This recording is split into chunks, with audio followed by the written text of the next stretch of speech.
When she returned from an August 1961 holiday in Bavaria, East German soldiers were unrolling the barbed wire to fence off the border for good behind what the government called its anti-fascist protection wall. Kazi remembered how, in church that Sunday, people cried. My mother cried too. We couldn't fathom what had happened. Later, in 1968, her parents were upset by the Soviet-led invasion in Czechoslovakia, a country her family had visited. The invasion crushed that country's experiment with socialism with a human face. As a schoolgirl, Kazi was no athlete or social standout, but she had friends. She was well organized and helpful to her classmates. Her skill in the Russian language won her a trip to Moscow. She received a place in an elite high school. Again, her grades were excellent. She was invited to go on to a university and receive a rare, prized higher education provided by the state. At the last moment, though, the precious opportunity to go to a university almost collapsed. With her graduating high school classmates, Kazi joined in staging for the school an anti-imperialist school play. The expected theme would attack the American war in Vietnam. Instead, the students, in a sort of end-of-school rebellious way, performed a play praising the anti-Portuguese liberation movement in Mozambique. They even worked in a quote from a satirical writer who vaguely alluded to a wall. Those in charge were not amused by this play acting about liberation and references to a wall, like the one that now enclosed the East Germans. The school authorities planned to punish all the students by taking away their university admissions.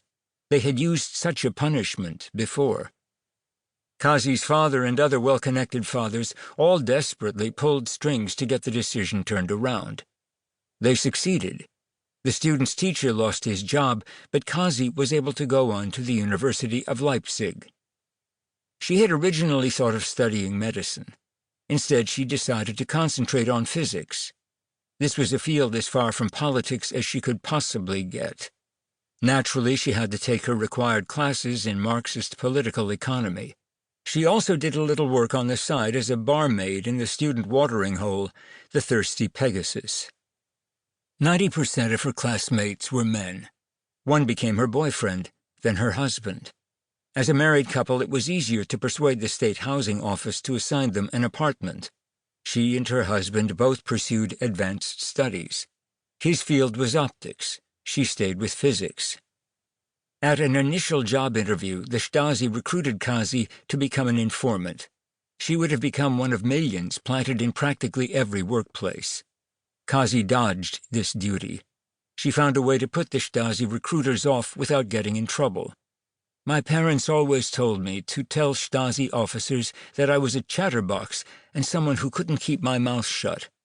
And I also told them that I didn't know if I could keep this secret from my husband. She did manage to keep at least one secret from him.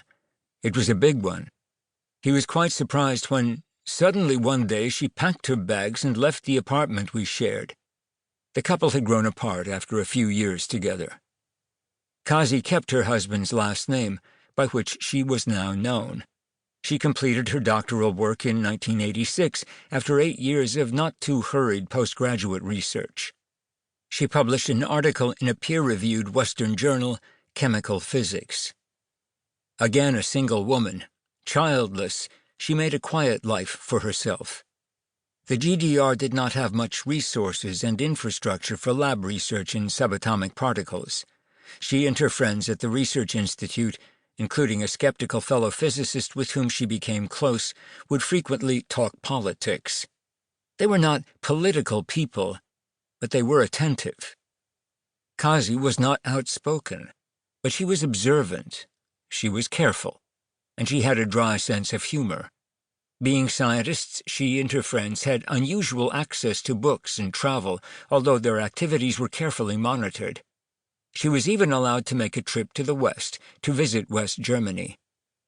In the late 1980s, in private conversation, she and her friends would analyze the arguments of East German dissenters. These dissidents were usually in prison or exiled to the West. Their books were banned in the GDR, but illegal copies were smuggled around. Kazi and her friends also would discuss the unrest.